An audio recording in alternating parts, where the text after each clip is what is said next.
This episode is brought to you by Novilla Mattresses, where comfort meets innovation, giving you the perfect night's sleep you've been dreaming of.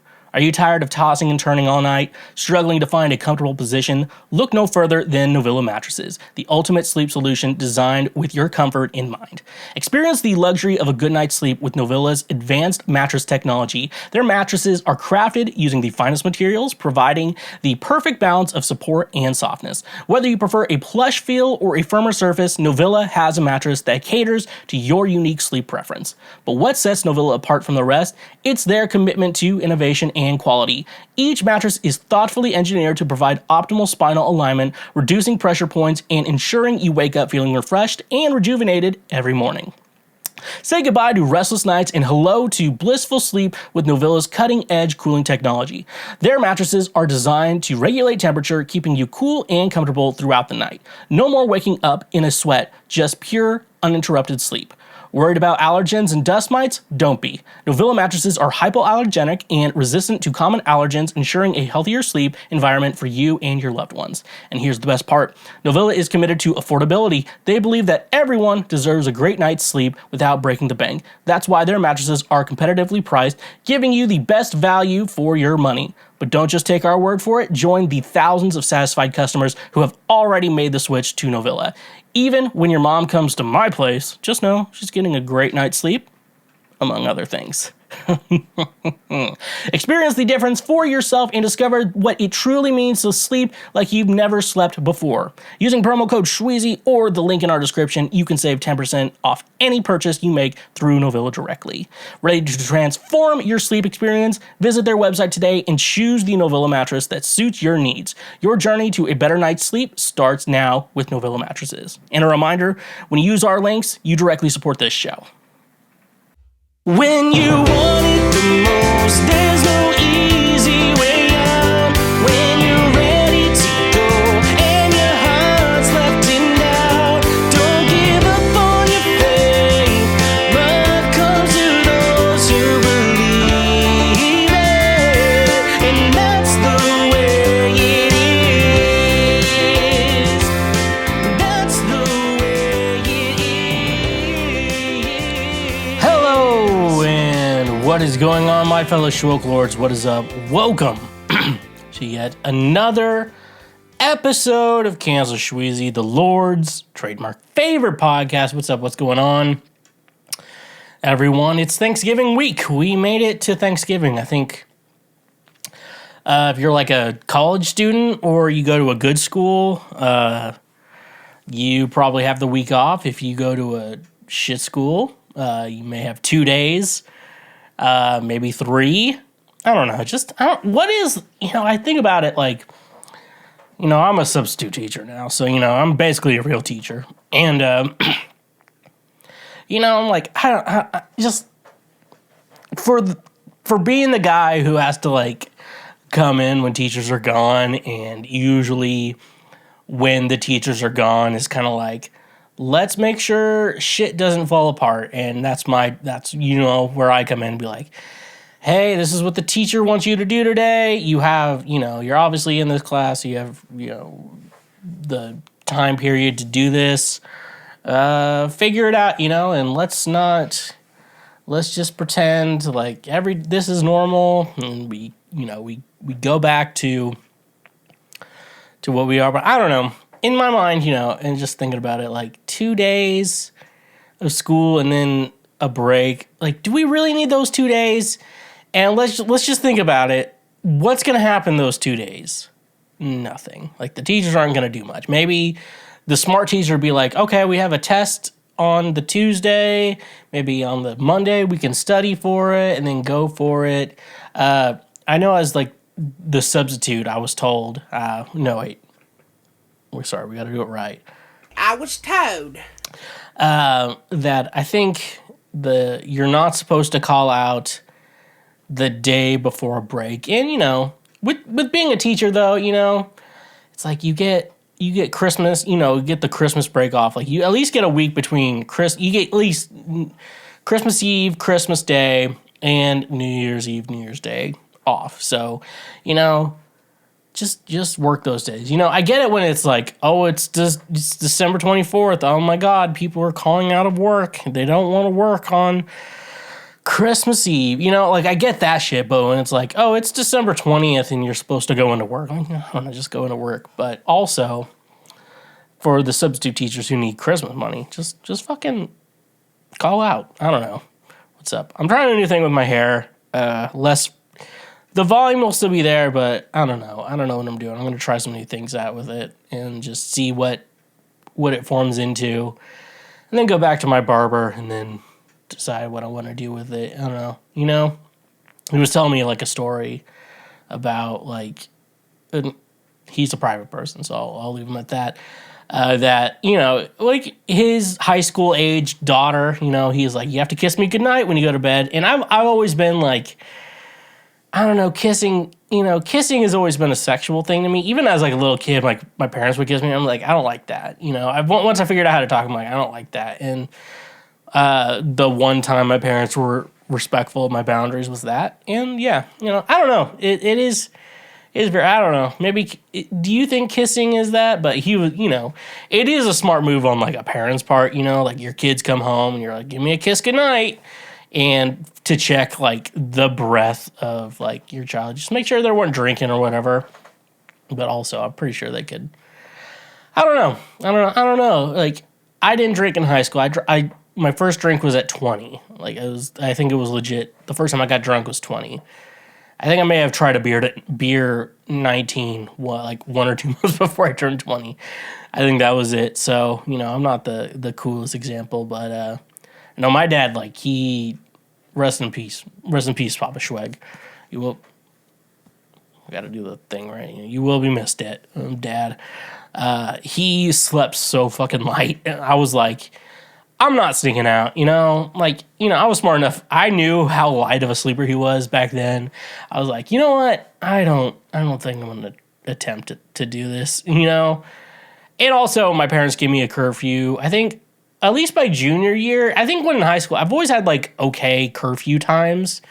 So that was also not, it was, like, always, like, midnight or some shit like that. And even if I showed up at, like, 12:30 every once in a while, my parents were fine. And usually, it was like, I had to drive someone home, I'm sorry, or, yeah, or it was, like, 12:10 or something like that, how, that was, like, the most normal my parents have probably ever been, was, like, curfew.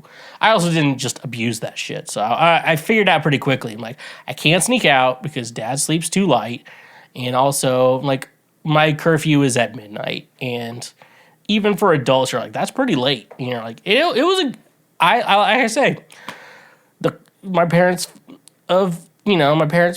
did not raise me correctly, probably, but they did figure out the curfew correctly, and me figuring out like don't abuse that shit. Figure that out. So that was, yeah. I even told my mom as an adult, I'm like, guess what? I never snuck out, ever. As an adult, I'm like, Dad was too light of a sleeper. And it's like, if your dad is as light of a sleeper as my dad is, and also has sleep apnea, which I'm a heavy sleeper and I probably have sleep apnea, and it's like, that makes sense. But like a light sleeper with sleep apnea, I'm like, you're like also just kind of awake and like you're snoring. Like, you need to figure that shit fucking hell, dude, Here's something to think about.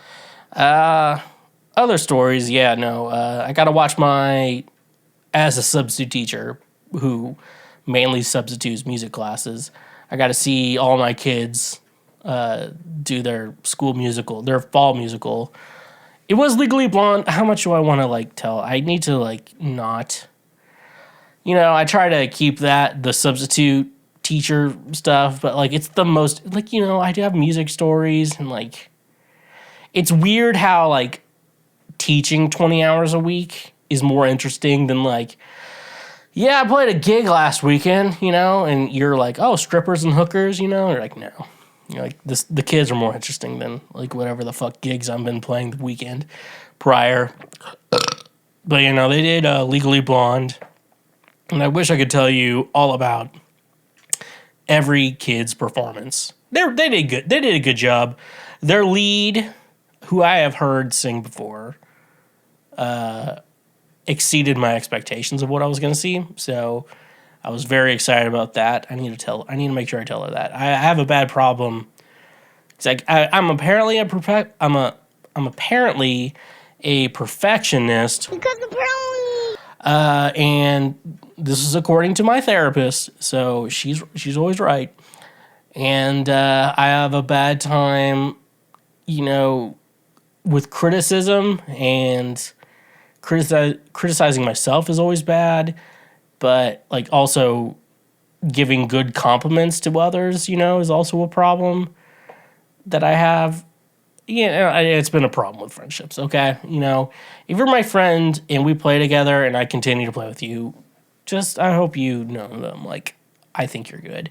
And, if you want to ask me your opinions, I will have opinions. And I had one friend one time, he's like, name the last 3 times you gave me a compliment. And then I listed those 3 things, which shouldn't be a thing. You should tell your friends they're doing good jobs regardless of what they're doing. You shouldn't remember the last 3 compliments you give someone. What goal did I achieve on my Apple Watch? Okay, never mind. I don't care.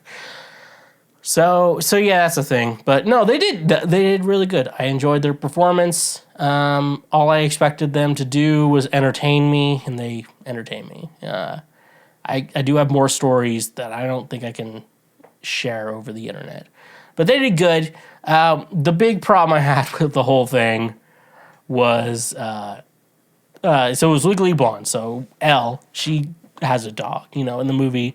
It's just like some small ass dog, In the musical I watched, it was a very obvious stuffed animal dog. And, and then they had sound effects for it barking. And, I don't want to blame. We're not going into the criticism of why didn't they use a real dog or whatever, because we know why they didn't use a real dog. We all know that. But it's just the idea of just a bunch of, people with functioning brains, like a lot of them sitting in a room together, all pretending that clearly a stuffed animal is a real dog. I just think about that a lot. I'm like, is this the world? I just think about the world when we think about that. You're like, bark, bark. It was like bark, bark. And like, that's what it fucking sounded like on the sound system. And you're just like, okay, I guess that's a dog. And I'm just like, are we all really, I just think about them as well. Like, are we all really pretending? Like, legit adults, like some of these adults in the room, or maybe some of this, like the town it was in, it was like, it's technically the Harvard of the Midwest. So if you want to try to figure out what college it is that some of those people teach there, And it's like, are we really all pretending that a stuffed animal is a real dog, How do I breathe? It was a cool, it was a cool experience to figure out. Though the only other thing I want to say that I can say on the internet is, I guess I dozed off, or I just did not. I went into disassociation for a second, which happens a lot, when I see teenagers and I'm supposed to watch them, I just dissociate. That's what you're supposed to do. I'm hopefully the person who, hopefully they don't listen to this show. And I guess I dissociated for a second, and then I heard, "Please, Daddy," and from the show, and I almost laughed my eyes out, my balls off. Balls off? Is that the best term? I don't know. But yeah, no, that was the musical. My kids did good. My kids. I like to call them my kids, even though I'm like a substitute teacher deciding this shit. Other than that, though, I've been trying to substitute teach to try to get some Christmas money, because I plan on outdoing everyone this year. Every single person I know. And you need money for that. So I was substituting band class, which is also just a normal thing I usually do. And I'm at the middle school, and then they're like, "Hey, you're gonna have all your kids. They're gonna go to an assembly for the Red Cross." I'm like, okay, it's you think you're just doing your job. So you bring all your kids in them. You send them a warning, like, "Don't get me in trouble." And that's actually my warning I give kids. Do not get me in trouble, because I've established myself now as the fun teacher, and I know kids, they don't care about getting in trouble and doing shit, but they're like, I don't want to get the good sub in trouble, or else we get the annoying ones. So That's the relationship I've established with all the kids. I actually don't want to tell this story. This is short, but this sounds like I made it up. And I promise you, with my heart, I will shave my head if I lied about this. But I walked into a class this week, and it was just like a 1 hour thing I had to do, and the class was so excited to see me, they gave me a round of applause. It sounds like I'm making that up, and I swear to God I'm not. And that is not a story I would tell you if it wasn't just how fucking funny it was. I just like walked in a room. Come on, Mark, don't be stingy. And did that, and guess what? The class was all boys, and I should have taught them about hygiene. But anyways, though, back at the middle school, we're there. They're like, Red Cross is coming today, so at some point you got to bring your kids into the area where they're going to give that assembly. And I'm like, okay. Because I'm a teacher, and I'm just doing what I'm told, just like the Nazis, just doing what you're told. And then we go in there, and so it's a Red Cross meeting. And now I want to say to anyone who works with the Red Cross or whatever, you guys are doing great shit, and I definitely support it. They did give a good couple topics at the top of the assembly. They're just like, hey guys, so blood donations are really important. And the reason why they're so important is that, they just listed off the facts for you. They're like, so there are more people needing blood donations than there are people donating. It doesn't have that long of a shelf life.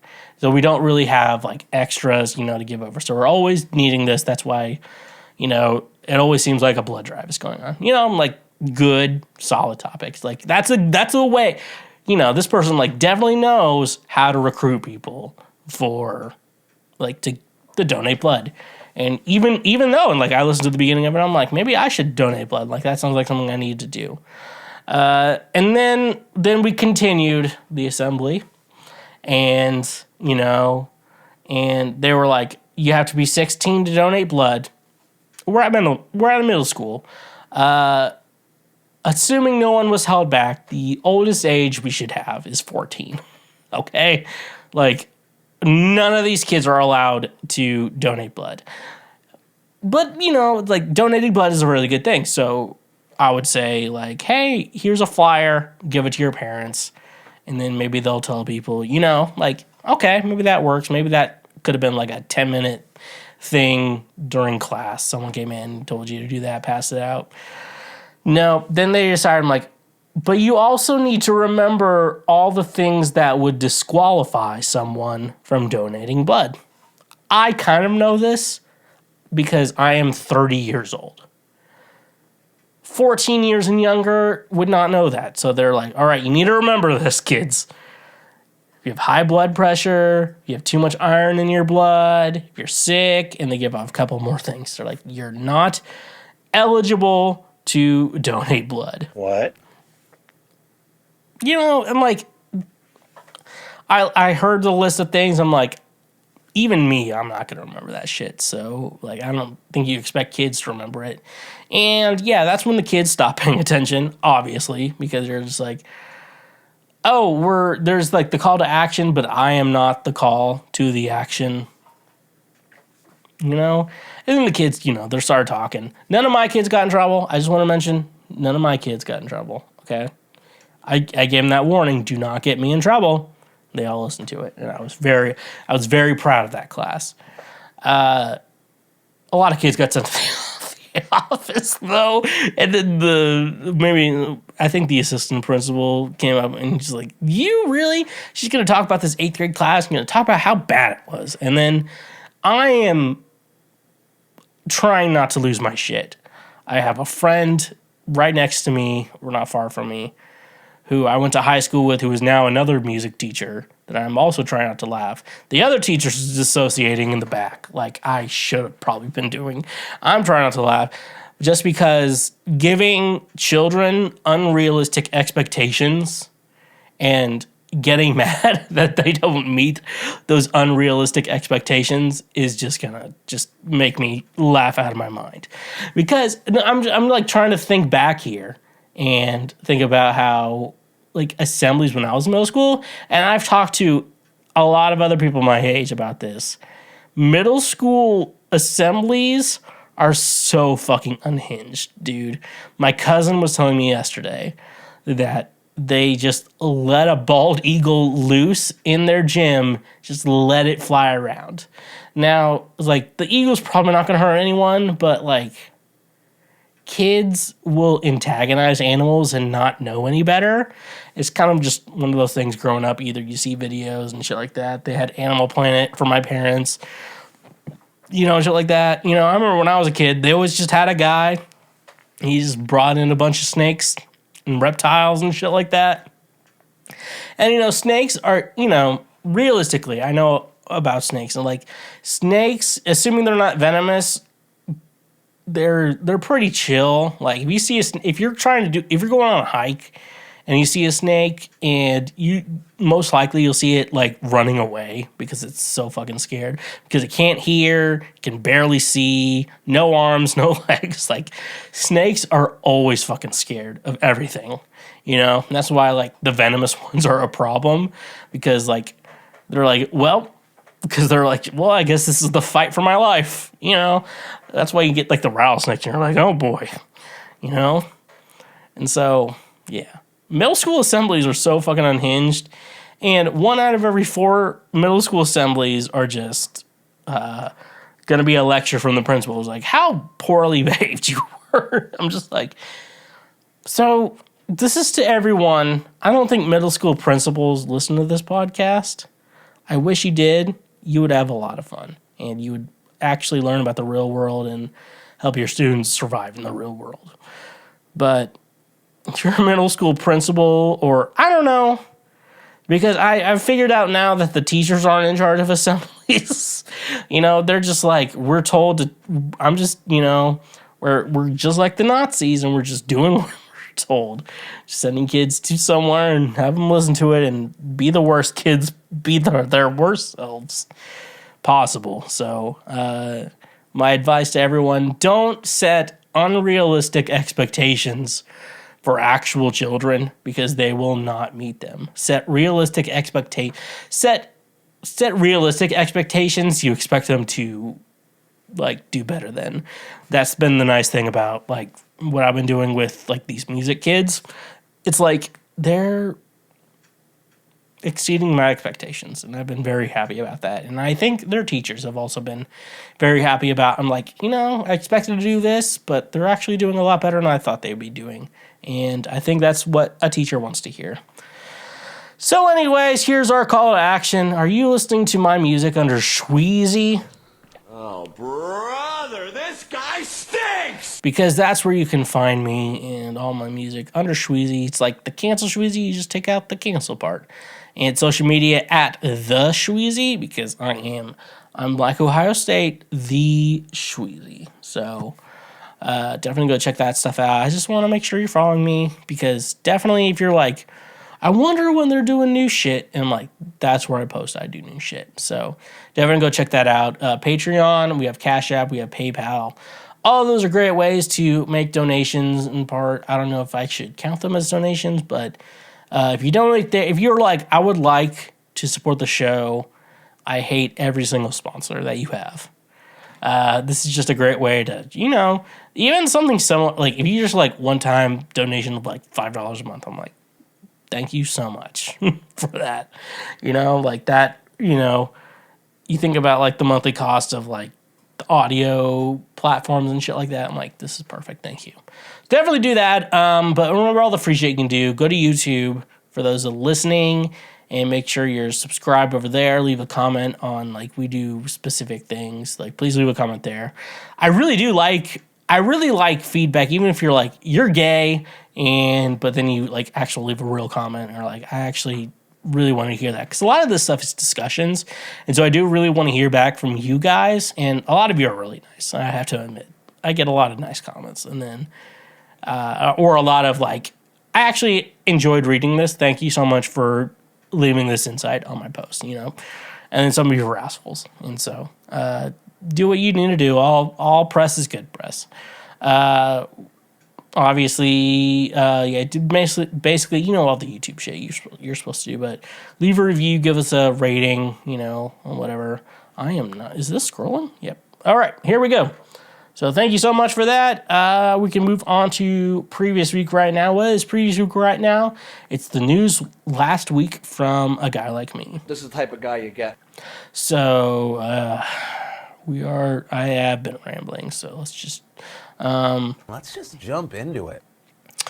This is from last week. We can successfully say, That's rough, buddy. or we can actually say, congratulations, you played yourself. all right, this is from the New York Post.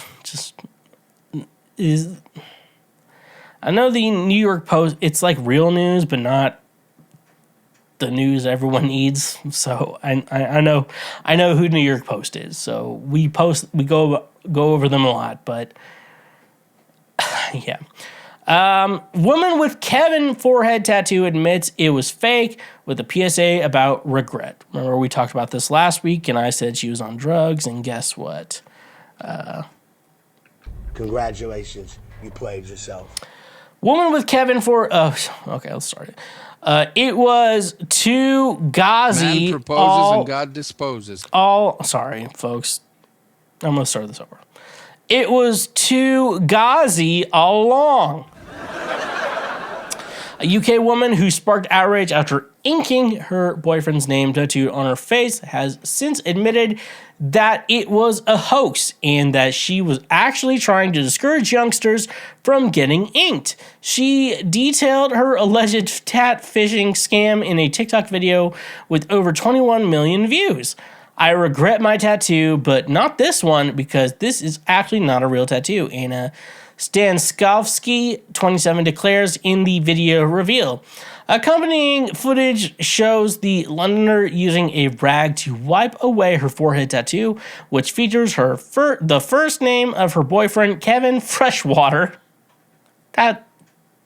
Whose last name is fucking Freshwater, okay? That's fake. In purple lettering. This marks the common... Okay, also purple lettering. Isn't that like what they draw on you? So, like, when they use real ink, that's what they're using, like a template. Okay.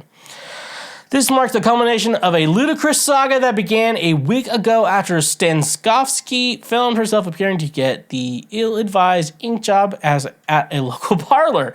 The shocking clip amazed over 30 million views, as well as facepalms from critics like me, who deemed her bow-honoring body art foolhardy and short-sighted. However, many online skeptics, most notably celebrity tattoos and artist Kevin Paul, were quick to point out that Stanskovsky's so-called permanent proclamation of love was a two Ghazi. 100% fake. Paul, who tatted Rihanna, Harry Styles, and Ed Sheeran, declared it's literally black marker pen.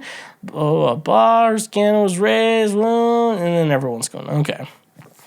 So we talked about this last week. And we've recently learned it is fake, so... Congratulations, you played yourself. So we did learn we played ourselves here. And everyone also who's been following this is like, thank fucking God, dude. Because... holy shit, dude. Like, that is an aggressive forehead tattoo. We're 26 minutes in, and I have only on the first article. Yeah, so I think this really proves my point when I say, I was talking to my barber the other day. As you noticed, I've got a haircut, and I look pretty goddamn fucking fresh. I like that. I was talking to my barber about it. This is how I found out it was fake. It was from my barber. I was like, did you see that chick who tattooed Kevin on her forehead? And the barber I go to is a very big tattoo guy. And he's like, yeah, I just found out it was fake. And I'm like, God fucking damn it. I was hoping some fucking dumb bitch got Kevin fucking tattooed on her forehead. And, I should have known it was fake. I was like, who the fuck gets a fucking Kevin tattooed on her forehead? I'm like, you're really dating a Kevin. You're like, I love Kevin so much, I'm going to fucking tattoo Kevin on my forehead. A real woman who is married or in a relationship or serious with a Kevin knows that if I say, like, his name is Kevin, I wish we could change that fact. You know, I'm like, we all know, like, you don't want to be fucking named Kevin. Like, Kevin's kind of a dumb name. Like, you know, like, if you're a Kevin, like, I don't know who's better, Kevin or Josh, you know? Like, I don't know. I would take the Kevin more seriously. I have a student named Josh, and I'm just like, yeah, that's a dumb name. I just tell him he has a dumb name. And he's like, yeah, I know. He's just one of those cool, like, I don't know if he's a cool kid, but like he gets it. He at least gets it, though, you know? That's all you really want. I think as a teacher, all you want is, like, your kids to, like, get it, you know? I had to ask them what, like, GYATT, GYATT meant the other day. And they're like, here's what it means, Mr. Schwag. It means, like, you know how you see a girl with a fat ass? I'm like, I definitely know what you're talking about. I wish I could be like, I definitely know what you're talking about. They're like, yeah, this is a way so Christians can say. I'm like, what is this right now? Yacht. I'm like, your mom has a nice yacht, you know? But I think it's just because, like, you know, once you have a baby, your body changes. It's always weird, like, you see, like, really skinny bitches, you know? And you're just like, you have a kid, you know? Like a skinny bitch with a kid, and you're like, the kid even come out of you, or what's the fucking problem going on here? Anyways, though, don't get a face tattoo. I will tell you, if I see you with a face tattoo, my first thought is going to be drugs. Not butt drugs, but drugs. So, yeah. All right. We're on a rant today. This is the main article. We're going to get kind of serious for a second. I might make some jokes. I'm like, I'm going to get serious for a second, guys. And like, I might make a couple jokes. But anyways, though, I want to talk about this. This might be my new project. You know, I might be making this I'm going to seek this out to the end kind of project. So let's just jump into it. Former community members at Kansas City Ministry still calling for third-party investigation after sexual misconduct claims. This is from KMBC, local Kansas City news. Okay. Former community members and leaders from the International House of Prayer in Kansas City continue to call for a third-party investigation into claims of sexual misconduct against the ministry's founder, Mike Bickle. It comes after the ministry announcement last week it hired a new law firm to investigate those claims. I need to learn how to read correctly. Bickle stepped away from IHOP Kansas City last month as allegations came forward from former executive leaders with the ministry, which has influenced and has spurred similar ministries worldwide. Those leaders, including two formerly on the executive leadership team and a pastor, released a letter with allegations of clergy sexual abuse by Mike Bickle. The letter said the allegations were credible and long-standing, and that the three attempted to bring the allegations to Bickle, but Bickle rebuffed them and they were refused any sort of meeting. KMBC has emailed the former leaderships making the claim, but has not heard back. Earlier this week, the ministry's currently executive leadership team announced one allegation from 26 years ago that has some credibility. Other allegations have been more difficult to verify due to the fact that they are either anonymous or represented by third parties, a release from the ministry said. Bickle is not charged with any crimes related to the allegations. KMBC 9 investigates has attempted to speak with Bickle, but he has not returned emails. Bickle founded the International House of Prayer in 1999, and he has claimed 24/7 worship and prayer at its campus in South Kansas City since then. New law firm hired by IHOPKC questioned an update petition from the group calling itself IHOPKC Survivors, expressed grave concerns with the ministry's decision to hire a local law firm, and it originally hired Stinson LLP to investigate claims against Bickle. KMBC9 investigates asked, but IHOPKC has not identified the new law firm conducting the investigation. International House of Prayer University graduate Brantley Smith said the decision to hire another firm is a performative move while questioning the firm's ties to the ministry. Smith, who considers himself an advocate for people who have left the ministry, said anyone with concerns about IHOPKC may have difficulty coming forward. Now that IHOP has a legal team, some of these people don't have the resources to hire representation for themselves, and so they feel super vulnerable, Smith said.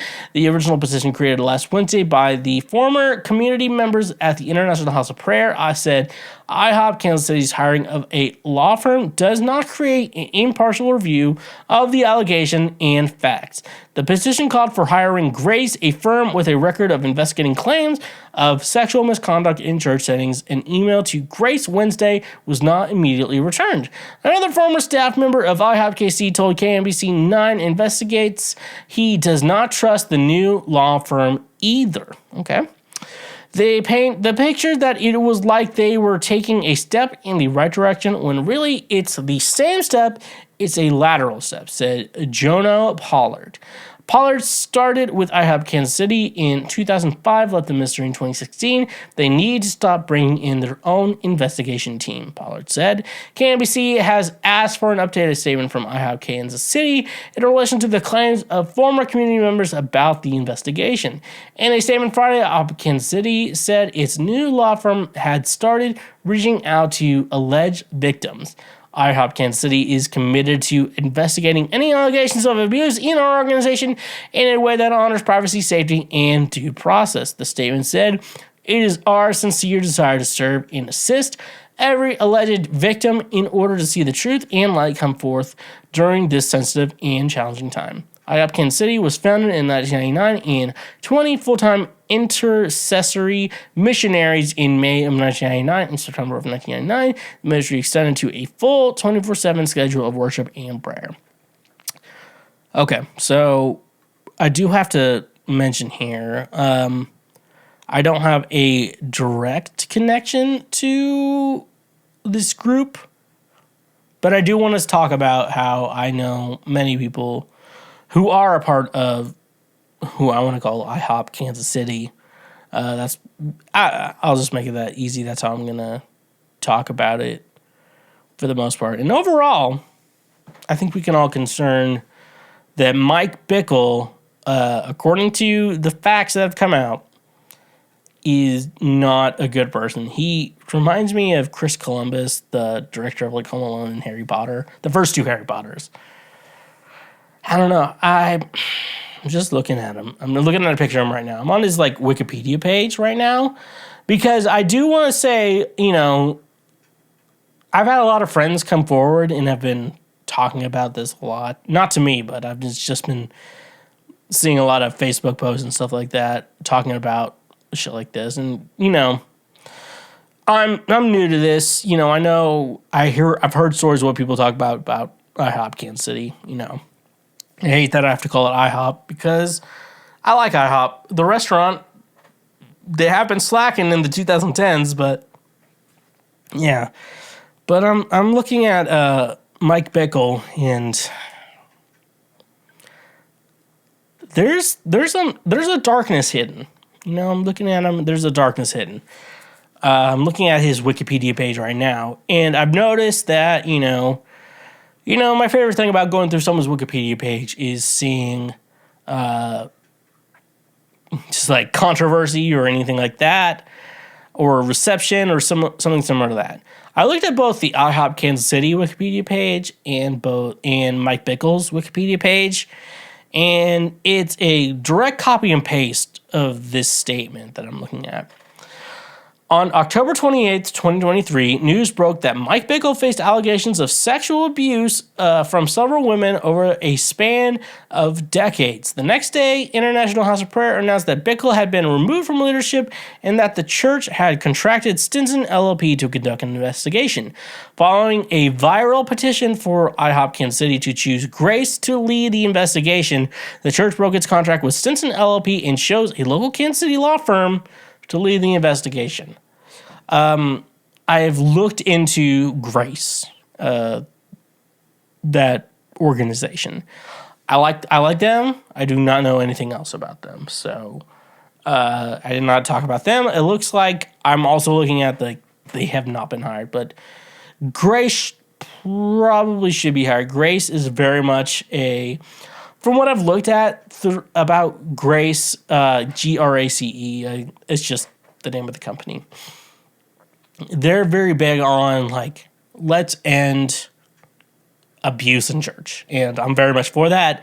I don't necessarily know like, oh, we're all super Christian, shit like that there.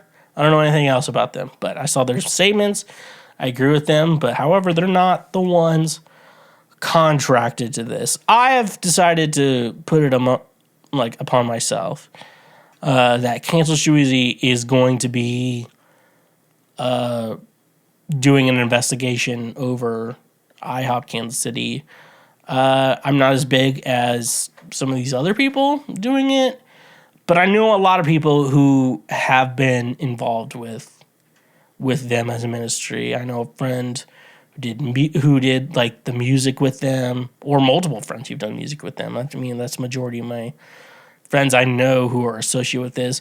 I know people who associated with Vineyard churches and how toxic they are and stuff like that. And I would read the Wikipedia page. We might do that in another episode. They picked a good time to do this for me because I have Christmas episodes I have to make. But I'm thoroughly committed to investigating IHOP Kansas City, and if I need to, I am willing to go scorched earth when it comes to scorched earth Christianity.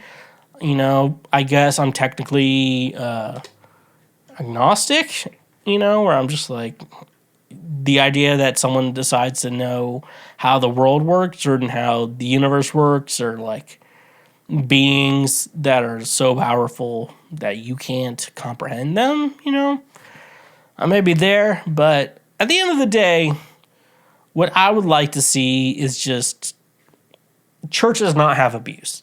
And so I really hope I can say this to, anyone who listens to this podcast, or at least anyone, even someone like who follows me on Instagram or Facebook or any of those other sites. I post a lot about how the toxic energy or the toxic parts of Christianity and how we need to change that, stuff like that. And I hope, I know a lot of good people in Christianity, and I hope you see that, and I hope you say, not my church, not my group, not at least the inner circle that I do it. And I hope you say that, and I want you to say that, and then I want you to strive for that.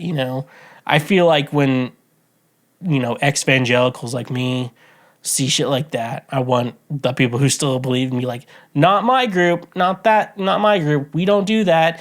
And when you say you don't do that, and your actions speak louder than your words, I hope that. But this is not the last part you're going to hear about Mike Bickle. This is not the last part you're going to hear about IHOP Kansas City. I'm taking it upon myself to do my own investigation. And you're like, what the fuck are you going to figure out? And you're like, I figured out. I've actually know a lot already about some stuff I haven't told you yet. I just want to make sure I'm getting like confirmation, and make sure I'm like, my sources are just kind of like, sometimes you have to make sure you have the same story told differently, You have to have that, to make things good. And so, Mike Bickle, please talk to me. I want to do an interview on this show. I'm going to be talking to a lot of people who you used to know or currently know or stuff like that. I'm making it a goal. But my goal is to make sure abuse in churches no longer occurs. And so that's what I'm here to tell you, that I am just wanting to talk. I don't want to hear anything else. I just want to talk. I'm going to ask you questions. I would love to ask questions. And any victims here, please reach out to us. I'm definitely wanting to hear your stories. Definitely looking at everything I know. I 100% believe you. So if you want to come forward, talk to me. I may ask that you put your identity forward, and so I'm probably going to make you do punk rock stuff. Other than that, though, yeah, please let me know. Please contact the show if you would like to hear anything else. Thank you. All right, before we go on break, last article we got here from CNN, so we know it's a good one. Snoop Dogg says he's giving up smoking weed. What? Snoop Dogg says he's giving up marijuana, or at least smoking it. After much consideration and conversation with my family, I've decided to give up smoke. The rapper, whose real name is Calvin Broadus, told his 82.5 million followers on Instagram, "Please respect my privacy at this time." The best part of all this. The news may come as a shock to some. The rapper has long been open about his love of weed and even claimed to have smoked in the White House. He has launched several business ventures related to marijuana, including a pod-focused media company called Mary Jane and a line of cannabis products. He has also invested in Casa Verde Capital, a venture capital firm that invests in marijuana startups. His love for weed has made headlines. The entertainer revealed in 2019 that he had a full-time staffer whose sole job it was to roll his blunts. And in 2021, he revealed on Reddit that he has 81 smoke breaks a day. All right, so I think we're all wondering, like, hey, Snoop, are you okay? You know, we're all like, hey, Snoop, you okay? And also are like, and then you also hear 81 blunts a day, dude. Like, okay, maybe you need to cut back. I think weed's gonna stay in his future for the most part, but you know, when you hear someone's like, yeah, I used to have 81 smoke breaks a day, cigarettes, you're like, holy shit, man, we're gonna help you. So yeah, his family's probably good. I don't know, is he gonna take edibles and shit? Like, he's always been big on like the smoking of weed. You know, it's like edibles, you know, I don't like that. And you meet a lot of people who are like, weed is my personality. And you're like, you want to take an edible? And they're like, fuck no. You know, shit like that. So everyone pray for Snoop Dogg. He's clearly not doing good or whatever. FNX Fitness, the ultimate destination for fitness enthusiasts looking to reach their peak performance and achieve their health goals. Are you tired of the same old fitness routines that leave you feeling uninspired and unmotivated? Look no further than FNX Fitness, where they bring a fresh and innovative approach to your fitness journey. At FNX Fitness, they believe that true fitness goes beyond just physical strength. It's about nourishing your body and mind and soul to unlock your full potential. That's why they offer a wide range of high-quality supplements and products designed to support your active lifestyle. Fuel your workouts and enhance your recovery with the scientifically formulated supplements. From pre-workout energizers to post-workout recovery blends, FNX Fitness has you covered every step of the way. Their products are carefully crafted using premium ingredients, ensuring you get the nutrients you need to perform at your best. But FNX Fitness is more than just supplements. It's a community of like-minded individuals who share your passion for fitness and well-being. Join their supportive community and gain access to expert advice, workout tips, and motivational content that will keep you inspired and on track towards your goals. They understand that fitness is a personal journey, which is why they offer a wide range of products to cater to your individual needs. Whether you're a seasoned athlete looking to take your performance to the next level or a beginner taking your first steps towards a healthier lifestyle, FNX Fitness has the tools and resources to support you every step of the way. But don't just take my word for it. Join the thousands of satisfied customers who have already experienced the FNX Fitness difference. Transform your fitness routine and unlock your full potential with FNX Fitness. And using our code in the description, you can save 15% off your order from their website. Ready to take your fitness to the next level? Visit their website on your nearest retailer today and discover the power of FNX Fitness. Elevate your performance, fuel your passion, and become the best version of yourself with FNX Fitness. And a reminder, when you use our links, you directly support this show. Cash App, the easiest way to send, spend, and save money with just a few taps on your phone. Are you tired of dealing with the hassle of carrying cash or waiting in long lines at the bank? With Cash App, you can say goodbye to those inconveniences and hello to a seamless financial experience. Sending money to friends and family has never been easier, whether you're splitting the bill at dinner, paying your share of rent, or simply sending a birthday gift. Cash App lets you transfer money instantly, directly from your bank account. No need to worry about writing checks or handling physical cash anymore. But Cash App doesn't stop there. It's complete financial ecosystem right at your fingertips. Use the app to easily pay for your morning coffee, groceries, or even your monthly subscriptions. With just a simple scan or tap, you can make purchases at millions of locations, both online and offline. And here's the best part. Cash App helps you save money too. With its innovative Boost feature, you can unlock exclusive discounts and cashback rewards at popular retailers, restaurants, and even your favorite services. It's like having your own personal saving assistant, always looking out for the best deals. Worried about security? Cash App has you covered. With top-notch encryption and advanced security features, your financial information is always protected. Plus, if you have ever had any questions or concerns, Cash App's dedicated customer support team is available 24/7 to assist you. So why wait? Join millions of satisfied users and experience the convenience, speed, and savings that Cash App brings to your financial life. Download the app today from your app store and start spending and saving money like never before. Luckily, the best part is, if you sign up using the link in the description, you get a free $5 just for signing up. That's literally just free money.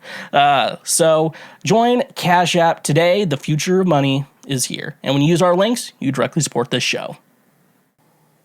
I was told. Let's talk about A Diary of a Wimpy Kid, because I watched those movies not too long ago, and now that I'm around middle school kids all the time, it made me laugh hysterically throughout the entire series. I think I watched the 2010 series, 2010, 2011, 2012, like 3 years. They really got those movies made. You know, they're like, kids are going to love this shit. And I got to tell you, if I call a kid Rowley Jefferson in class, the class goes bananas. So we fucking have to talk about it. Damn, Jackie, I can't control the weather. All right, so let's talk about the first Diary of a Wimpy Kid movie, Diary of a Wimpy Kid. So we're introduced to, like, Greg Heffley. He's starting 6th grade middle school, which is the kind of middle school I went to, where you started 6th grade for some reason. I think I have friends who are like, 6th grade's still elementary school, and then some schools are like, at least the school district my mom works at, she's like, the primary school is for kindergarten through 2nd grade, and then the other school is the elementary school. I'm like, all right, calm down. You know, some school, we're pretending that the school district's like, you start middle school in 6th grade. Okay, we're gonna try about this. And so you meet Greg, who's trying to figure his shit fucking out, you know, in middle school, and it's the funniest shit. First of all, Greg is a wimpy kid, which I guess makes sense because it's called Diary of a Wimpy Kid. So, like, you're just not necessarily like something you didn't know about. But basically, the idea of the series is like, you're reading Jeff's diary, Greg's diary, not Jeff. Who the fuck is Jeff? You're reading Greg's diary and just kind of like his experiences going through middle school. So at least the series I'm going through, which is the one apparently that's funny, you go 6th grade, 7th grade, 8th grade. So we're going to talk about 3 movies here today. All just fucking great stuff. The first movie, though, like, Greg, you look at Greg and you're like, Greg is not a good person. You're also like, he's in the 6th grade. He's 12 years old. And you're like, I guess that makes sense. But yeah, I guess, like, you deal with that shit. And he's like, Greg is not a good person in the first movie. Which makes sense if you're looking at, like, what is he supposed to learn, you know, lesson-wise. Like what is Greg supposed to learn? Like, it makes sense, but, like, the first movie is really your introduction to who Greg Heffley is, and it's just so many goddamn fucking shenanigans, and his best friend, who by far steals the show, steals the movies, the greatest character to ever be made in existence. And whoever the actor was in this film, I didn't get your name, and I know you look normal now, but you did not look normal when you played Rowley Jefferson, who by far the greatest comedic character to ever fucking exist in a movie. And so, like, Greg is, like, trying to be cool in school, and then Rowley is just being himself, which, as an adult looking backwards at your life, you're like, be Rowley, just be yourself, Like, yeah, kids aren't gonna like you, people may not like you, but, like, in my mind, it's like, it's hard to tell kids, like, if you be yourself, you'll live your best life, because when kids try to be themselves, other kids make fun of them. You're like, I don't know how to take criticism yet. I don't like this, So I wish some of you knew how many teenage girls roll their eyes at me on a weekly basis. I'm actually trying to count at this point. Like, they just look at me and are like, huh, you're here today? I'm so pissed. Because they have braces and they can't speak properly. But, dude, Greg is just this fucking Wimpy Kid, and then his best friend is just a dork, He's like, hey, Greg, do you want to come over and play later? And then, like, the other kids are here, and I'm like, you're going over to fucking play, Greg Heffley? What do you think you're doing? He's like, we're not playing, Rowley, like, we're hanging out, god damn it, It's so fucking funny. Like, Rowley breaks his hand, and Greg feels nothing about it, dude. You're like, as an adult, you're thinking about, like, if my friend broke their hand, and I personally feel terrible about it, I would feel terrible about it, but Greg just does not feel any shit at all. He's like, I guess Rowley broke his hand, and then, like, Rowley became, like, all the girls started talking to Rowley because he broke his hand, dude. He's just like, fucking Rowley, the goddamn champ of that middle school. Oh, yeah, in the first movie, they bring up the fucking cheese touch or whatever. Like, so for some reason, let's talk about the cheese touch for a second. Some asshole kid left their fucking, and it has to be Swiss cheese because it has a hole in it. I'm referring to it as Swiss cheese, but like some asshole with Swiss cheese just left the fucking cheese on, at least the pavement for at least over a year, and somehow that shit didn't like become part of the floor or the ground or the cement. It just, you can still pick it up and eat it and shit like that. It's a fucking crazy movie, dude. What was it? Oh, yeah, they joined the fucking hall monitors, school safety patrol, and fucking Greg tries to fucking blame Rowley, and then they figure out, like, oh, yeah, that's not what actually happened. What am I yawning? That's not a good sign. But yeah, they're like, like that first movie is just fucking nonsense. Like, the first movie is almost like a relationship study between Greg and Rowley, as like, hey, how shitty can a guy be before like his like best friend who is very much will take a lot of shit. Like, what is his breaking point? And like they're like, we figured out Rowley's breaking point from watching this. So, what would a serial killer say? He would probably say cool stuff, slick stuff, neat stuff. There we go. We figured it out. Yeah, fucking dude. Yeah, the first film, like, you think about Roderick. Like, Roderick is a just fucking asshole throughout the entire movie. Yeah, he's kind of just the fucking worst. And, yeah, and then Greg has to learn, like, how... Like, the first movie is all about, like, Greg learning how to be a good friend. So then we move into Roderick Rules. I guess the main premise of the story is, like, you've been introduced to Greg, you've been introduced to Rowley, but you've only been kind of introduced to Roderick. So Roderick is just kind of like a shitty older brother who's like, I'm going to be a psychopath to my younger brother for no reason. Even though Roderick has artistic goals. He's a drummer. He has all this shit going on for him, you know? But, like, this movie, they have to figure out how to get along because their parents started complaining. Now, my parents complained about me and my brother not getting along. And what they didn't know is my brother is a goddamn fucking psycho, gay wad sociopath. I'm not gay no more. I am delivered. And we're only going to get along if I am a little intoxicated and a little just be like, I'm going to ruin his life. Like, that's the only way I'm going to survive. So the nice thing about, like, the second movie is, though, like, because the first movie, it's like, Roderick is like an antagonist. There we go. I know how to say it. To Greg. And in this movie, it's like they have to learn how to get along because their mom's like, you guys need to learn how to get along.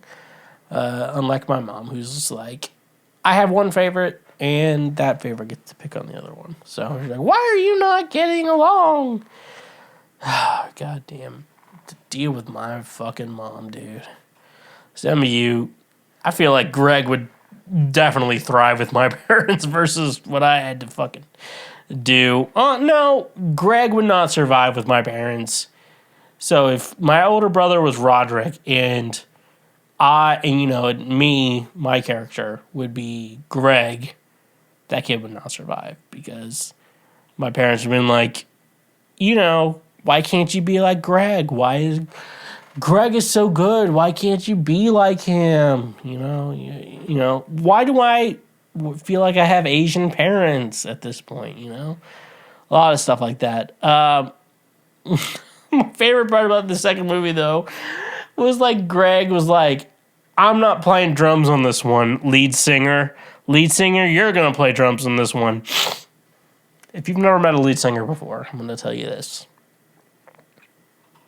If they're like, I'm just the singer, they don't know music, so they're just figuring it out.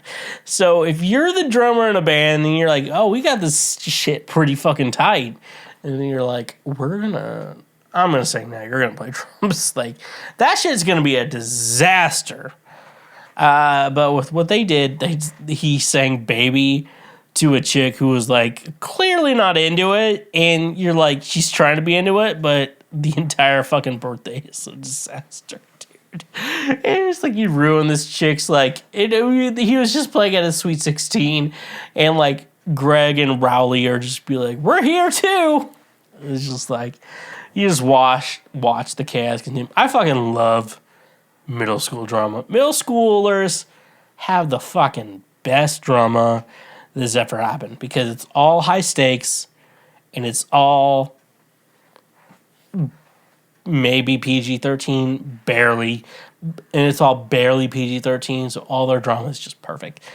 I told my mom, because my mom teaches first grade, and she's thinking about when she retires, she's going to do a couple, subs. She's like, it's not uncommon to be like a substitute teacher when you retire, which, well, that's a lot to get into, but my mom was like, I told my mom, like, you would love teaching sixth graders because they're still little kids. They still feel like little kids, and it's all the best drama because it's like, it's not drama like you have with your friends. You're like, yeah, he fucked her, and he didn't, and she didn't appreciate that. And it's all sexual when you get older. When, like, kids, like, they don't think about having sex yet. They're like, I'd like to have sex, but I don't think I'm ready, because you're just like, because like with boys, when they figure out jerking off, you're just like, I want to have sex, but then like, you're like, all right, here's a woman who wants to have sex with you. You're like, oh my God, I don't want to do it. It's like, that's what middle school boys are like. So it's just all, it's all perfect, So we eventually figure out fucking Roderick. Roderick basically, because the first movie was like, Roderick fucking sucks. And this movie is like, let's make Roderick not fucking suck. And they figured it out with this movie. Roderick rules. Chef's kiss on my end. Then we get to Dog Days, which is very much Steve Vaughn. Is that his name? He plays not Rowley's dad, Greg and Roderick's dad in the movie. And if I'm right, Steve Vaughn is his name. He was in That Thing You Do, which I think he played guitar in one part of one of the movies, and he did not do a good job, so he didn't remember that shit. But That Thing You Do, I would say probably the most underrated movie of all time. Tom Hanks is in the movie, you know. If you see Tom Hanks, it's usually not a bad movie. You're gonna get, if you see Tom Hanks in the movie, it's like, this is the bare minimum movies need to be. It's what, if you see Tom Hanks in the movie. That's That Thing You Do. It's on YouTube, free if you don't have premium. I don't know about premium, but I need to use the soundboard more. I'm just gonna fucking do this thing. What the fuck? Not this one. The new ones. Somehow Palpatine returned. There we go. Palpatine return. This one, it is Summer Break, which the other two movies were about the school year. This one's about summer break. Greg's dad, Steve Vaughn. I need to look up. Is it Steve Vaughn? Let's look it up. You don't fucking know what I want. I'm just gonna type in fucking Steve. Okay. Steve V-A-H.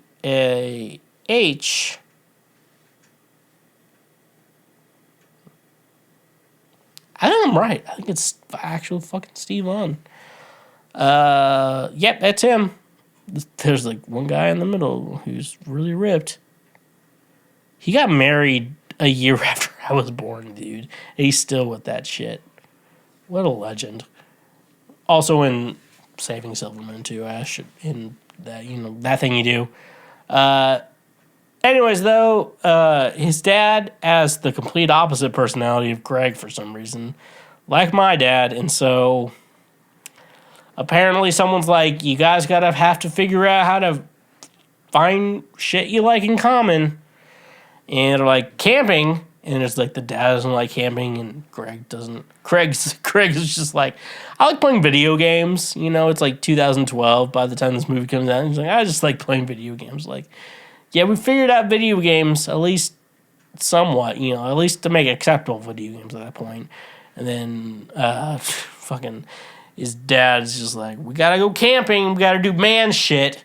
And it's like, you know, I think about it a lot. Pete Holmes says he's like not a super masculine man. I'm like, yeah, I get that. I'm like, I've never been hunting. I hate deer, so I don't care if you shoot deer.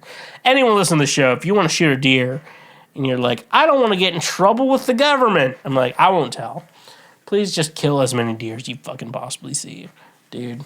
And also send me, you don't have to send me venison, but you can send me some deer jerky too. Like, that's a good thing. Like, oh, I killed a doe. It's not really worth a lot, but no one found out I killed it. I'm like, just send me some beef jerky. I'll cover it up for you. Like his dad makes him do like a fucking Civil War reenactment. They were on the good side. I do want to mention that. They were on the good side of that. This movie came out before that, you know, was really a problem, you know? Somehow Palpatine returned. Thank you. I meant to press how my little cousin made fuck 2 syllables.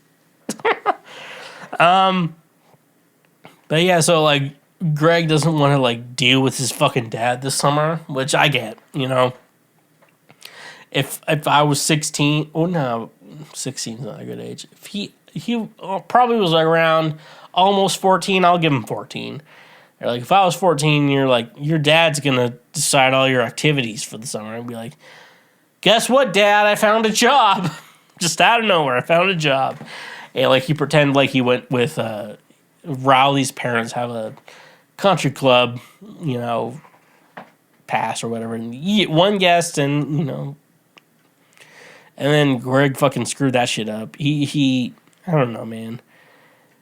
I don't know, like, kids, if you're listening to this, if you have a weird friend and you're gonna hang out with that weird friend, don't go on their parents' email, press reply all, and say, these people are driving me crazy. I don't know how their friendship survived that shit. I have no clue.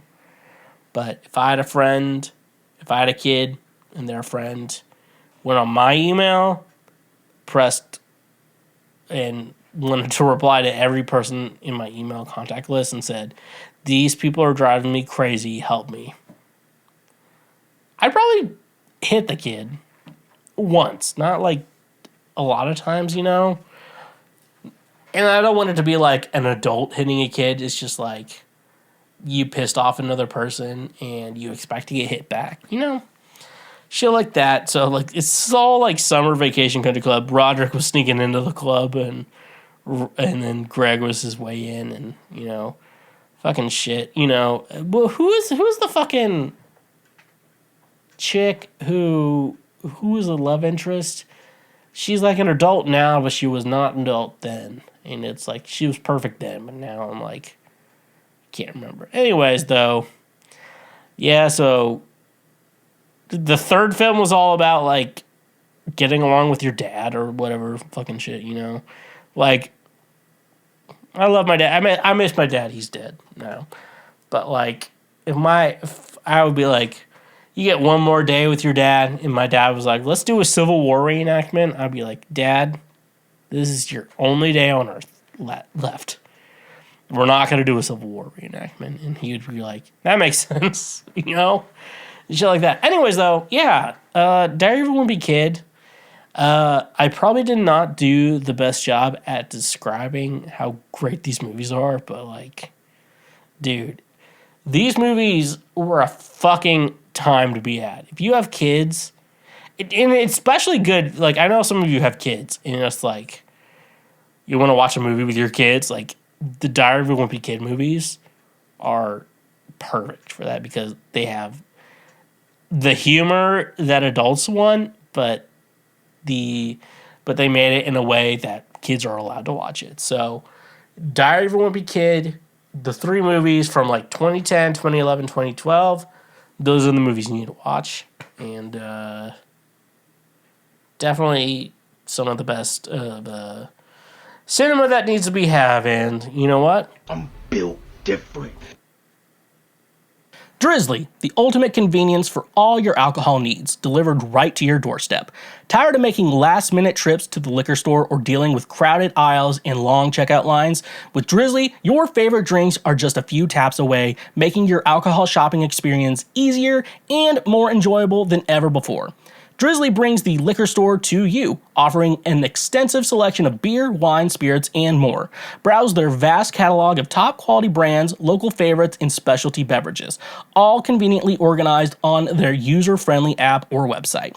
With Drizly, there's no need to leave the comfort of your home. Simply choose your favorite drinks, place your order, and let their reliable delivery partners handle the rest. Whether you're hosting a party, relaxing after a long day, or simply stocking up for the weekend, Drizly ensures that your drinks are delivered promptly and securely. But Drizly isn't just about convenience, it's about choice. Discover new flavors, explore unique craft brews, or find the perfect bottle of wine to complement your meal. With Drizly's vast selection, you have the freedom to choose exactly what you want when you want it. Worried about the hassle of age verification? Drizly has you covered. Their delivery partners are trained to ensure responsible alcohol delivery, making sure that only those of legal drinking age receive their orders. Your safety and the safety of your community is their top priority. Join the millions of satisfied customers who have already embraced the convenience and simplicity of Drizly. Say goodbye to the hassle of traditional alcohol shopping and hello to the ease of having your favorite drinks delivered to your doorstep. That's not all. Using our link in the description gives you $5 off your first order, which can greatly enhance your night, if you know what I'm saying. Ready to elevate your drinking experience? Download the Drizly app or visit our website today and experience the future of alcohol shopping. Cheers to a new way of enjoying your favorite drinks with Drizly. And remember, when you use our links, you directly support this show. Honey, your ultimate online shopping companion that saves you time and money effortlessly. Are you tired of endlessly searching for coupon codes or missing out on the best deals when shopping online? Say goodbye to those frustrations and hello to Honey, the free browser extension that revolutionizes your online shopping experience. Honey is your personal shopping assistant that automatically finds and applies the best coupon codes at checkout, helping you save money with just a few clicks. No more wasted time scouring the internet for discounts. Honey does the work for you, ensuring you never miss out on a great deal again. But Honey doesn't stop at coupon codes. It it goes the extra mile to ensure you get the best price possible. With Honey's innovative price history feature, you can track the price changes of your favorite products over time. This means you'll always know if you're getting the best deal or if it's better to wait for a price drop. And the best part, Honey works seamlessly with over 30,000 online retailers, including popular brands across fashion, tech, home goods, and more. Whether you're shopping for a new wardrobe, upgrading your electronics, or sprucing up your living space, Honey has your back, ensuring you get the best value for your money. Worried about privacy and security? Rest assured, Honey is committed to protecting your personal information. They never sell or share your data, and their browser extension is designed with top-notch security measures to keep your online shopping experience safe and secure. Join the millions of satisfied users like me who have already saved millions of dollars with Honey. Download the Honey browser extension today and unlock a world of savings every time you shop online. Don't miss out on an incredible deal and the chance to save money effortlessly. Experience the power of Honey and take your online shopping to a whole new level. Honey, the sweetest way to shop online. And remember, when you use our links, you directly support this show. Oh no! Our table! It is time for Oh No, Our Table, the part of the podcast where I just answer questions. I don't know. I just give advice. It's all that matters. It's just giving advice. I don't know. I need to make an email for all the IHOP Kansas City shit, but I think the email for this is still TheSchweezy@gmail.com, but you can also just DM me on Instagram or wherever you get, social media. This is America, you dumb son of a bitch, okay? Let's just jump into it. Boyfriend has no sex drive. Dating 10 months, we've held off on sex. Big issue? He wants kids? I don't. Recently, he thinks sex is only for procreation, and his sex drive is low. I'm open to more in sex. He's fit but stressed. He's open to therapy. This dude's gay, dude. Like, did anyone else hear me say that? Like, especially for the audio people. I know the visual people also heard me, but like, you all heard this, right? Okay. This dude's gay. Like, this dude has to be gay. And, I have to say, I'm wearing my Protect Trans Kids shirt. I'm definitely for gay people.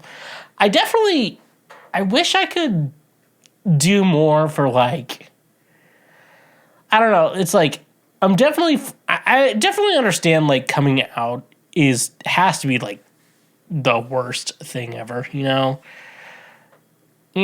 it has to be awful, like, coming out of the closet, like, as a parent, like, as a kid, and, like, even if your parents are, like, because when I had kids, I'd just be like, yeah, it's okay, you're gay, it's not a big deal. Like, are you using deodorant and shit? Like, that's more my concern as a parent. Is like, are my kids gonna use deodorant? I'm more worried about, like, when they become middle schoolers and they're like, I don't want to have, like, the anime kids. You just you gotta work. Yeah, you gotta win what you win. But, like, if my kid's like, Dad, I think I like men. I'm like, sounds good, bud. It's like, it's not a big deal. For me, it's not a big deal. I know, like, if I had to tell my parents I'm gay, my mom still thinks I'm gay, so it's not a big deal. But, the answer to this question is, like, coming out. Is this a coming out question? No, this is not. It's like, your boyfriend doesn't want to fuck you. That's the question. And, I don't know, like, there is something about it, like, fellas, if, like, a guy doesn't want to fuck his girlfriend and he's just like, I'm not into it, like, that's gay, like, that dude just, I don't know, I can't speak for women who have low sex drives, which I definitely do have a problem with, like, don't get me wrong, but, like, guys who are like, I don't want to have sex, you're like, I guess you're asexual, but also, like, the thing is, if you're a guy and you don't want to fuck, you're either gay or asexual, Like, like, we all get what I'm trying to say here, right? A woman messaged me and said, boyfriend has no sex drive. and you say you've been dating for 10 months, I'm going to be honest with you. I'm 30 and I'm dating chicks, you know, like, she's not putting out pretty quick, you know, like, we're older though, like, she's not putting out pretty quick. She is probably not the one, you know? You know what I'm saying?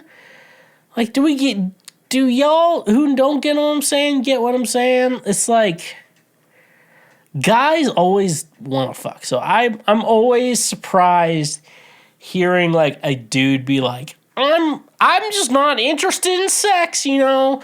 I'm like, most guys are pretty interested in sex. It's like, it just may not be with a woman, you know?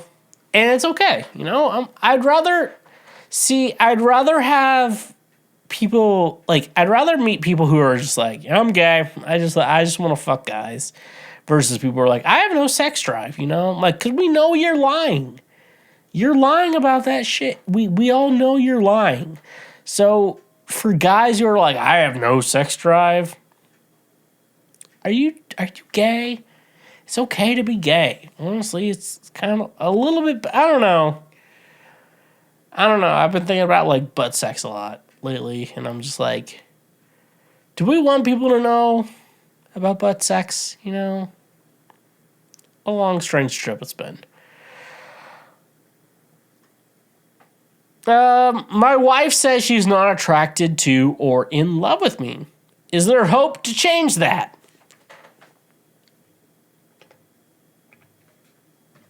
That's rough, buddy. There we go. Struggling in my marriage. You're both 31 years old. She says she loves me, but isn't in love and isn't attracted to me. We're in therapy, but she was initially unsure about making an effort. Now things are somewhat better, but I'm hurt. Can love and attraction be rekindled, or are we delaying the inevitable with divorce at 35? We've talked a lot, but she doesn't have clear answers. I'm unsure when to move on if she can't love me. This has been making me feel sick for the last 3 months. All right. I feel you, brother.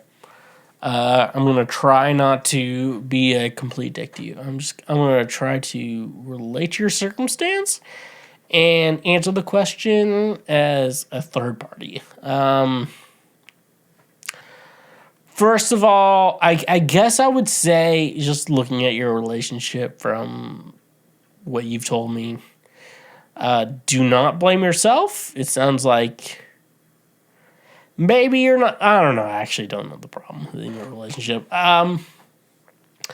Let's talk about, maybe we should just go into the situation you're dealing with. Okay, so your wife, she agreed to a commitment of marriage that's legal with the government. Okay, so she may be a dumb bitch, but dumb bitches are my specialty. So you're in therapy.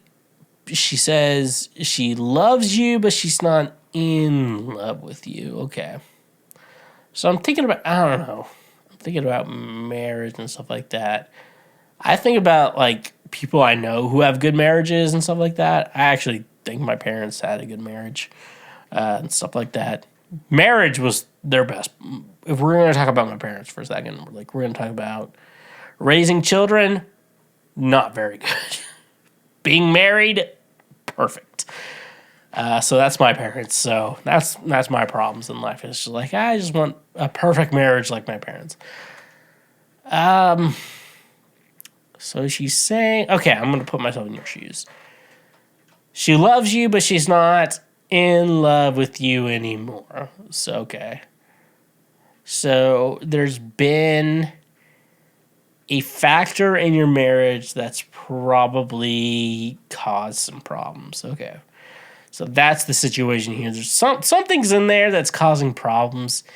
And sometimes, and it's weird because you're like, we're supposed to make marriages work. And we're like, sometimes marriage just doesn't work. Sometimes it's just like, you know, I do think people who say, like, we had a successful marriage, but it didn't work out. But I think at the same time, like, those two people who say that have to, like, legitimately get along with each other. You know, you hear people who talk about, like, we just, you know, we had a good marriage, it just, you know, it just didn't last. I'm like, do you guys get along? And it's like, if you don't get along, like, red flag. Yeah, I guess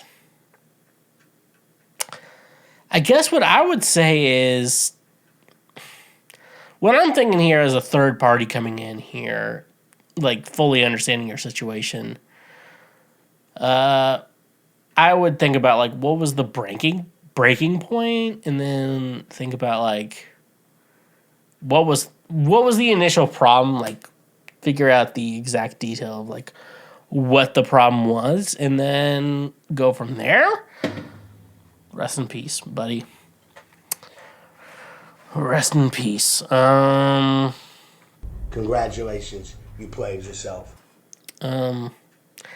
Yeah, because I don't know, because my initial reaction to hearing this thing is like, my wife says she's not attracted to me, but she's still in love with me, type of situation. Maybe your marriage just gone stale, but there is some problems here. I'm like, I would like to talk to your wife, be like, what was, like, the catalyst of all this situation, you know, and stuff like that. So, we got a lot of stuff going on here. Don't know where it's gonna go. If you don't know, yawning means someone's trying to breathe a lot. I keep hearing about the sexless male epidemic. Why isn't there a sexless female epidemic? So my first reaction would be, I don't know why I feel like there's more men than women in the world, where, like, it has to be equal. Like, I don't know how biology works for the most part, but I feel like it has to work in a sense where, you know, if, like, humans, considering humans as, like, the top of the food chain, it's like we're the ones on up top here. Yeah, I don't know. I've been hearing a lot more about, like, like, a male singleness problem versus, like, women are doing fine, but men are kind of, like, struggling out there trying to meet, like, people who will touch their wiener, who they want to touch their wiener, you know? I think a lot of I feel like there has to be more women than men. Like, there has to be more. First of all, there has to be. Like, men are the ones dying. Like, if I showed you videos, if I just pulled up videos of people dying on camera, it's going to be more men than women, you know? Men are the ones working the harder, the worst jobs, you know? But we're talking about, like, why men aren't fucking more. Yeah, definitely. I think the answer to this question is why it seems like women have more sex than men. I guess that's the answer to this question. So the answer is more men want to have sex than women. And it's like women can be like, I'll live the rest of my life and not have sex. And I think women can figure it out and be like, so I may have to buy a vibrator, but, you know, I'm fine with this life. Where men's like, I have to fuck something, you know, like, it has to be a real person, you know. And so then men get, if men aren't doing that, which, you know, which, you know, the problem is, like, men aren't fucking as many women as they used to, you know. It's like, women, should you fuck more men? No, that's not the answer, but, like, I don't know. I feel like women, I don't know. And I talk to, like, friends who are women that are like, my friends who are women are like, if I want to have sex, it doesn't take me that long to get it figured out, you know? But, like, for men, if a man's like, I want to have sex with a woman tonight, it's going to be a chore, you know? It's more like men will fuck anything, but women will not fuck anything, I think, is the answer to this question. So we're going to go with that. Women will not fuck everything. Men will fuck everything. So that's the answer to the question. Can you have depression symptoms without being depressed? I've been diagnosed with depression and I've been on medication for it. I'm no longer on the medication, or do I feel the type of depression? So recently I've been sleeping more than 17 plus hours, eating less or nothing, no motivation, no to cleaning my house / myself, and just feeling blah. I don't feel suicidal, sad, or lonely like before. Is this a different type of depression or something else? Yeah, that's depression, you know. Definitely, you just described the symptoms. I'm like, sleeping more than 8 hours a day. I'm like, that's depression. And then you said no motivation. Yeah. Once you said, like, no motivation to clean the house, I'm like, you have a house and you're not finding motivation to clean it. I'm like, most people I know who are depressed don't have houses, first of all. And if they do have houses, they are not cleaning it, you know? So, yeah. It sounds like you have symptoms of depression, but the question is, like, I think you have the symptoms, like, okay, you're a depressed person. But the thing is, though, you yourself, like, you just think about, like, how am I feeling right now? You're thinking, I'm not depressed. And that's why you probably asked this question. Like, you're showing symptoms and you're not depressed. So I'm like, I mean, like, that makes sense. And, you know, I go through symptoms of, like, just being utterly and just every way depressed. And then I get symptoms like, well, I'm showing symptoms, but, you know, no one's diagnosing me. Yeah. You're a depressed person. Here's what I'll say. You're depressed, but you don't know why. And I think it's important to figure out the why. Figuring out the why is going to be difficult, but I think you need to figure out the why, or else you're kind of living in chaos. So if you're living in chaos, it's not worth it. First date, and she looks nothing like her profile picture. I matched with a woman on a dating app, and we exchanged numbers. We met up for a drink, but she looked significantly different from her profile picture. We had a pleasant conversation, but I didn't feel much attraction. When the bill came, I asked to split it, which seemed to upset her. She ended the evening early. As for etiquette, it's subjective. Some may choose to address the situation up front, while others may prefer to make the most of the encounter. Splitting the bill is a personal choice, and both parties should feel comfortable with it. Okay. You should have paid for the bill. I'm just saying that right now. You should have paid you should just pay. For the fellas out there, just, I don't know, like, as a guy, like, ideally, I would like a situation where I'm in a real relationship and we just, like, you pay this, I pay that, and then the next one I'll get, and then I get that, and then you get the next one. That's what I like, but, you know, when she's paying for shit, it's always somewhat fucking weird. First of all, I would say you met her on a dating app. I will say this to everyone out there. If you're wanting to use dating apps to date, which apparently is not the intended purpose of dating apps, I will just say everyone is fatter in person. So don't be surprised if you meet someone on the internet and they turn out to be fatter in real life than they are on the internet, because we're all using the internet to make ourselves not fat. That's just how it is. Anyways, though, yeah, so that's the problem. It is a big problem with dating apps, because if you're trying to meet people and trying to meet people to date and stuff like that, and you meet someone like you were initially attracted to, and you probably had a conversation with them, and you probably liked them at that, but they do not look like they did on the internet, like, it's kind of a problem. It's kind of a problem on the guy's side, you know? So, and I don't know the answer to this question because one side of me wants to say, like, women are fatter on the internet, you know? Like, if you meet people on the internet and you're just looking at photos, they're going to be fatter in person than they are. Everyone's going to be fatter than what you expect them to be. That's just how it is. But then, like, you have you're trying to figure that out.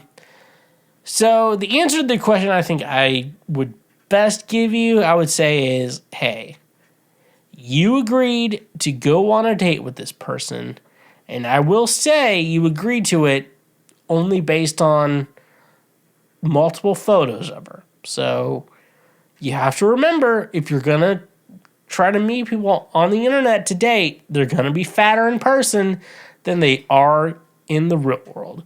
So I'm kind of giving you the fault for this. Also, your decision to be like, we're going to split the bill. I'm like, bro, you met someone on the internet. Like, you knew what you're getting yourself into. It's like, if you're gonna use dating apps, you know, I don't use them anymore, and that's fine. But if you're gonna use them, remember, everyone is fatter in real life than they are on their dating apps. It's just kind of how it is. What do guys actually think when they see a girl cry? I don't know. When I see a girl cry, my first reaction is, leave them the fuck alone, because I don't want to deal. Whatever problem is going on in that woman's life, I don't want to deal with it. Let's answer every possible answer to your question. What do you guys actually think? If you think that if you cry, you'll get a guy to be your boyfriend, because girls don't really care about guys fucking them. That's the worst. That's the worst way to go about it, because when guys see a girl crying, their immediate reaction is to avoid that situation. Guys don't want to deal with a fucking crying bitch, you know? It's like, if it's their crying bitch, you know, they'll deal with it, you know? A good guy will deal with it, you know? But if it's just a random crying bitch, you know, I'm a substitute teacher. I see girls crying all the time. Like, I remember being in high school. I'm like, I know, like, this world sucks. So I'm just like, just deal with your goddamn problems. Please don't make this an everyday thing. So yeah, when a guy see a girl cry, they just want to avoid the situation. So, ladies, if you want to make the best of the world, or if it's like, I don't know, if you're trying to impress a guy, crying is not the answer, because when I see crying, I just want to avoid it. And I'm the guy who tries to make my peers better around them. And if I try to avoid you as someone who cries, I'm just going to, it's not a good thing. Ladies, I mean, like, obviously, if you're sometimes just crying out a problem works, you know? And I'm not trying to, like, discourage anyone from doing that, but this question is, what do guys think about a girl crying? And that is the last thing a guy wants to fucking deal with, is a girl crying. You know, dealing with girl problems is not something a guy wants to deal with. So if you're trying to impress a guy, crying is not your answer, you know? Last question we got here. What is a thing your parents consider normal and you do not consider this normal anymore? So yeah, I think about this a lot. I think about, you know, like, thinking about, like, what my mom still thinks is normal. It's, like, so weird what my mom still thinks is normal. Like, I remember we talked about, like, a teacher in her school district who was, like, an atheist, and she's like, I don't respect him. I'm like, okay, because of his beliefs, like, you know. Yeah, talking to my mom, and my dad. I guess I'll go back a couple years to remember my dad. Going to church, you know. I think going to church, for the most part, used to be and definitely if you look at history and stuff like that, like you remember it as like that's just how people socialized back in the day. It's just you went to church, you socialized. That's how you socialize, you know? And now you look at church and it's like, oh, are you just, you know, super homophobic or saying a bunch of shit like that I won't agree with? I'm not gay no more. I am delivered. So like it used to be more of a normal thing, and especially you think about like the boomers and shit like that. Like it's just a normal thing. We're like, I guess we're going to church this Sunday, and shit like that, and you're just like, I won't question my beliefs because like if I'm forced to go to church, I'm just like I'll be forced to like question beliefs. Like they talk about like I don't know whatever shit. I'm like I'm gonna try and contradict. I don't know. I'm from the evangelical community, so I'm like if I hear Christian arguments, I'm like, what's the problem here? I look for the problem in it, and then I like diagnose it. And everyone, and smarter people than me, diagnose problems. Not going to therapy is a big thing my parents don't do. Like, it'd be super convenient, you know. You know how like you do this thing that annoys me, Mom. You know, like, you know, if you went to therapy and like figured out why you do that thing, like we could have a better relationship, but we won't. Because you won't go to therapy. So therapy is definitely one. I guess baby boomers are very much in the mindset of like when you hear the word therapy, like I told my mom, like, you know, I'm talking to my therapist or whatever, and she calls it counseling, and it's definitely very funny. She's like, oh, you had your little counseling session, you know, because if I say I'm depressed, they would say, no, you're not. I'm like, cool, thank you for. You know, you say you have a problem and someone's like, I have cancer. And then I'm like, no, you don't. I don't have cancer anymore. That's how that works, you know. Problem solved. You know, mental health problems. Like, I don't know why baby boomers are fucking, like, so... Like, they're the cause of every fucking problem I have, you know. I think about, like, oh, what's my big problem? Like, I don't have money. Why don't I have money? Because baby boomers decided to, like... all recording studio jobs should be unpaid internships, you know, and I don't know, you get on like France like that.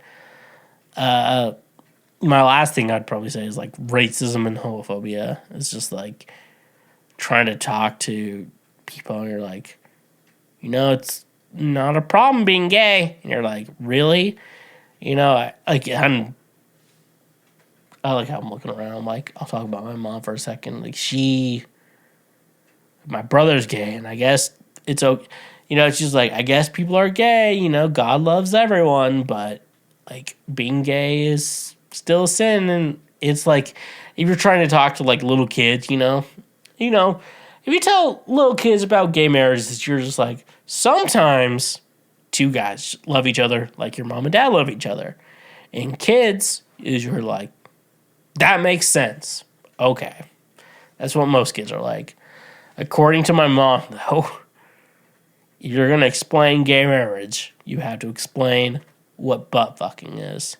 And to be honest with you, when I explain how same-sex couples love each other like opposite-sex couples, you know, and in regards to how marriage works, you know, I don't bring up butt fucking, you know, I don't, and I'm going to be honest with you, every time I've talked to a child, I've never had to bring up butt fucking.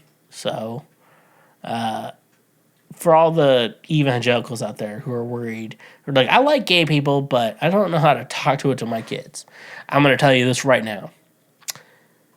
You can explain it, and you don't have to bring up butt fucking. Because, like, I would love to bring up butt fucking. I'd love to tell kids about butt fucking, but I don't. And it's because I have to understand that I have family members who are attracted to the same sex or whatever you call it, and it's like not a big deal, you know. And kids, when you tell kids that, guess what? I've told a lot of kids like sometimes you know how your mom and dad love each other. Sometimes it's like one man loves another man, kind of like that, and kids are like, okay, that makes sense. Kids figured that out. They figured out that makes sense, okay? So if you're worried, like, you know, I want to tell my kids gay people are okay, but I don't want to explain butt fucking to them. You don't have to explain butt fucking to kids. They'll figure it out. You know, kids are smarter than you think they are. And they're also very much more manipulative than you think they are too. Trust me. And with all that being said, thank you so much for listening to this episode of Cancel Schweezy. I've been going on so many rants today, but we're all ending it with good feelings and good times. Something, comfort and joy. Comfort and joy. Think about all the senior high school students who don't think I'm a good musician. And I just want to, like, prove them wrong. Thank you for listening to this episode. Social media at TheSchweezy. My music is under TheSchweezy, so definitely make sure you're checking that out. As well, we have a Patreon, we have Cash App, we have PayPal. All great ways to support us financially and say thank you for being a friend. Free shit. Make sure you're checking our YouTube page. Comment, subscribe. I said comment, subscribe. Like our episodes, and then the audio-only episodes that are out there. Leave a review. Give a 5, 4, 3, 2-star one. I don't know what, dude. Rating. And, I don't know if you love butt drugs. And stay awesome.